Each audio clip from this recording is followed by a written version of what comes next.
నమస్కారం అండి. సులువైన వంటకి స్వాగతం. వర్షాకాలంలో వేడివేడిగా ఉల్లిగడ్డ పకోడీ వేసుకొని ఒక మంచి స్ట్రాంగ్ టీ తాగడం అంటే చాలామందికి ఫేవరెట్. వర్షాకాలంలో సాయంత్రం పూట ఇలా ఒకసారి ఉల్లిగడ్డ పకోడీ ట్రై చేయండి. చాలా ఈజీగా 5 నిమిషాలు వేసుకోవచ్చు. దానికోసం 5 ఉల్లిగడ్డలు అయితే తీసుకున్నాను నేను ఇక్కడ. వాటిని 2 ముక్కలుగా కోసుకొని ఇలా పొడుగా కోసుకోవాలి. ఉల్లిగడ్డలు అయితే మరీ సన్నం అవసరం లేదు, మామూలుగా ఒక 4 పచ్చిమిరపకాయలు తీసుకొని వాటిని కూడా సన్నగా కట్ చేసి వేసుకోవాలి. దానిలో కొద్దిగా పసుపు ఒక సగం చెంచా తీసుకుంటే సరిపోతుంది.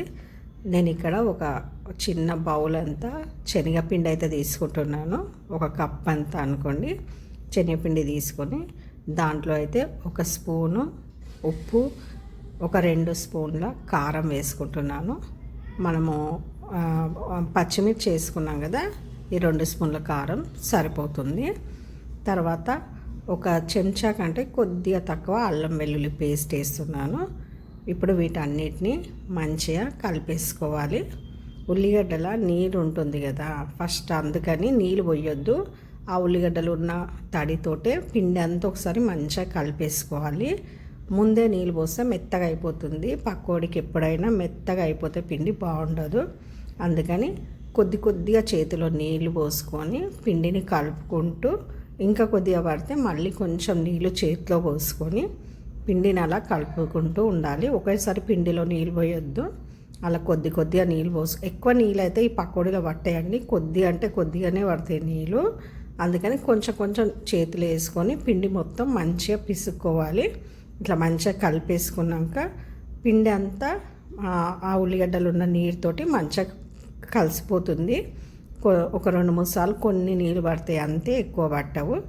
తర్వాత మనం ఒక కడాయి పెట్టుకొని అందులో డీప్ ఫ్రైకి సరిపోయేంత ఆయిల్ వేసుకొని కొద్దిగా అందులో ఉల్లిపాయ వేసి చూస్తే మనకు నూనె వేడైందా లేదా తెలిసిపోతుంది. నూనె వేడైనాక అలా మనము పకోడీ అంతా వేసేసుకోవాలి. పకోడీ ఒకేసారి ఎక్కువ వేయకుండా కొద్దిగా వేసుకుంటే మంచిగా ఫ్రై అవుతుంది. ఇలా వేయంగానే కలపొద్దు, వేసినాక కొద్దిసేపు ఆగాలి, తర్వాత కలిపేసుకోవాలి.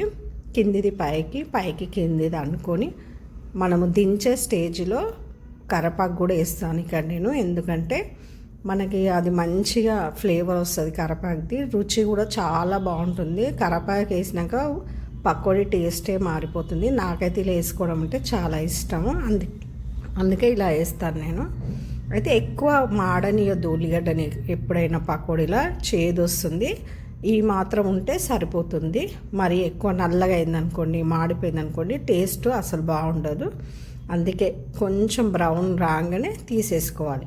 ఇంకా పకోడీ మొత్తం అలా వేసేసుకోవాలి. కొద్దిగా వేసుకొని ప్రతి వాయిలో నేను కరివేపాకు అయితే వేస్తాను. ఎందుకంటే ఆ ఫ్లేవర్ అనేది చాలా బాగుంటుంది కరివేపాకుది. మీకు ఇష్టం లేకుంటే వేసుకోకున్నా సరే. ఇదండి, ఇలా అంతా వేసుకున్నాక మన ఉల్లిపాయ పకోడీ అయితే రెడీ అయిపోయింది.